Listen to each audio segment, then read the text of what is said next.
ସମସ୍ତଙ୍କୁ ସ୍ୱାଗତ ଅଭିନନ୍ଦନ। ଆମେ ଆଜି ଦଶମ ଶ୍ରେଣୀର ଇତିହାସ ଓ ରାଜନୈତିକ ବିଜ୍ଞାନର ଚତୁର୍ଥ ପାଠ ଭାରତ ଛାଡ଼ ଆନ୍ଦୋଳନ ଏବଂ ଏଥିରେ ଓଡ଼ିଶାର ଭୂମିକା ବିଷୟରେ ଆଲୋଚନା କରିବା। ତେଣୁ ଏହି ଭାରତ ଛାଡ଼ ଆନ୍ଦୋଳନ ରହିଥିଲା ବ୍ରିଟିଶ ଶାସନ ବିରୁଦ୍ଧରେ ଶେଷ ଗଣ ଆନ୍ଦୋଳନ।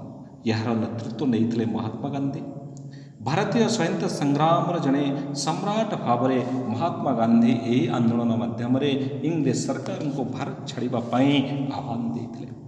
ତେଣୁ ଏହି ଭାରତ ଛାଡ଼ ଆନ୍ଦୋଳନ ଅଗଷ୍ଟ ମାସରେ ସଂଗଠିତ ହୋଇଥିବାରୁ ଏହାର ତୀବ୍ରତା ଆଉ ବ୍ୟାପକତା ଏତେ ଅଧିକ ଥିଲା ଯେ ଏହାକୁ ଅଗଷ୍ଟ ବିପ୍ଳବ ନାମରେ ମଧ୍ୟ ନାମିତ କରାଯାଇଛି। ତେଣୁ 1939 ମସିହା ସେପ୍ଟେମ୍ବର 3 ତାରିଖରେ ବ୍ରିଟିଶ ସରକାର ଜର୍ମାନୀ ବିରୁଦ୍ଧରେ ଯୁଦ୍ଧ ଘୋଷଣା କଲା। ତେଣୁ ଏ ଯୁଦ୍ଧ ଘୋଷଣା କରିବା ଫଳରେ ବିଶ୍ୱରେ ଦ୍ୱିତୀୟ ବିଶ୍ୱଯୁଦ୍ଧ ଆରମ୍ଭ ହୋଇଥିଲା। ଏହି ସମୟରେ ଆମେ ଯଦି ଦେଖିବା ଭାରତର ବର୍ଣ୍ଣାଟ ରହିଥିଲେ ଲର୍ଡ଼ ଲିନ୍ଲିଥଗୋ। ସେ ଭାରତୀୟ ଜାତୀୟ କଂଗ୍ରେସ କିମ୍ବା ଭାରତର କୌଣସି ନେତୃବୃନ୍ଦ ସହିତ ଆଲୋଚନା ନକରି ଦ୍ୱିତୀୟ ବିଶ୍ୱଯୁଦ୍ଧରେ ଭାରତକୁ ମିତ୍ର ଶକ୍ତିର ପକ୍ଷଭୁକ୍ତ କରାଇଥିଲେ।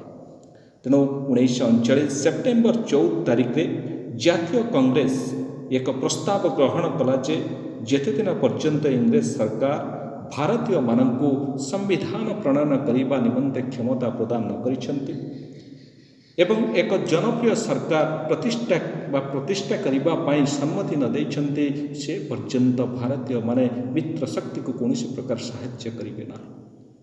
ବ୍ରିଟିଶ ସରକାର ଜାତୀୟ କଂଗ୍ରେସର ପୂର୍ଣ୍ଣ ସ୍ୱାଧୀନତା ଦାବିକୁ ଗ୍ରହଣ ନକରି ଭାରତକୁ କେବଳ ସ୍ୱାୟତ୍ତ ଶାସନ ବ୍ୟବସ୍ଥା ଦେବେ ବୋଲି ଘୋଷଣା କରିଥିଲେ।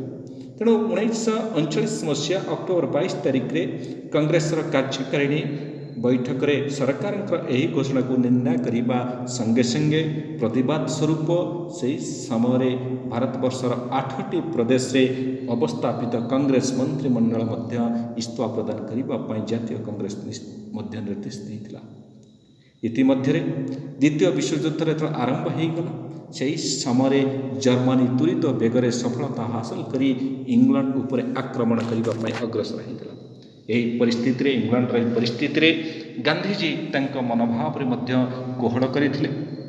ଜାତୀୟ କଂଗ୍ରେସର କାର୍ଯ୍ୟକାରିଣୀ କମିଟି କେବଳ 2ଟି ସର୍ତ୍ତରେ ବ୍ରିଟିଶ ସରକାରଙ୍କୁ ସାହାଯ୍ୟ କରିବା ପାଇଁ ନିଷ୍ପତ୍ତି ନେଇଥିଲା। ପ୍ରଥମ ସର୍ତ୍ତଟି ଥିଲା ଯୁଦ୍ଧ ସମାପ୍ତି ପରେ ବ୍ରିଟିଶ ସରକାର ଭାରତକୁ ପୂର୍ଣ୍ଣ ସ୍ୱାଧୀନତା ପ୍ରଦାନ କରିବେ। ଆଉ ଦ୍ୱିତୀୟଟି ଥିଲା ତତ୍କ୍ଷଣାତ୍ ସମସ୍ତ ଦଳର ପ୍ରତିନିଧିମାନଙ୍କୁ ନେଇ ଏକ ଅସ୍ଥାୟୀ ଜାତୀୟ ସରକାର ଗଠନ କରାଯିବ।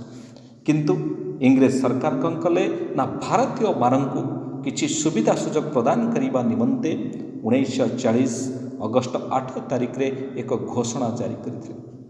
ଏହାକୁ ଅଗଷ୍ଟ ଦାନ ବୋଲି କୁହାଯାଏ। କାହିଁକି କୁହାଯାଏ ନା ଏଇ ଯେଉଁ ଦାନ ଏହା ଅଗଷ୍ଟ ମାସରେ ଇଂରେଜମାନେ ଭାରତୀୟମାନଙ୍କୁ ପ୍ରଦାନ କରିଥିବାରୁ ଏହାକୁ ଅଗଷ୍ଟ ଦାନ ବୋଲି କୁହାଯାଏ।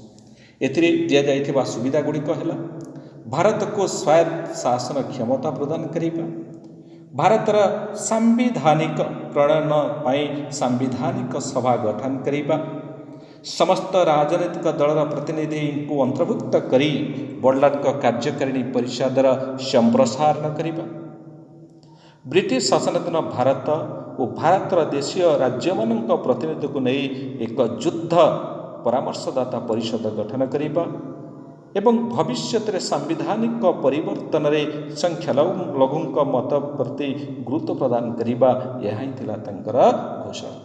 କିନ୍ତୁ ଏହି ଘୋଷଣାକୁ ସେ ସମୟରେ କଂଗ୍ରେସ ଓ ମୁସଲିମ ଲିଗ୍ ଉଭୟ ଏହାକୁ ମଧ୍ୟ ପ୍ରତ୍ୟାଖ୍ୟାନ କରିଥିଲେ। ଏହାପରେ ଗାନ୍ଧିଜୀ ବ୍ୟକ୍ତିଗତ ସତ୍ୟାଗ୍ରହ ମଧ୍ୟ ଆରମ୍ଭ କରିଥିଲେ।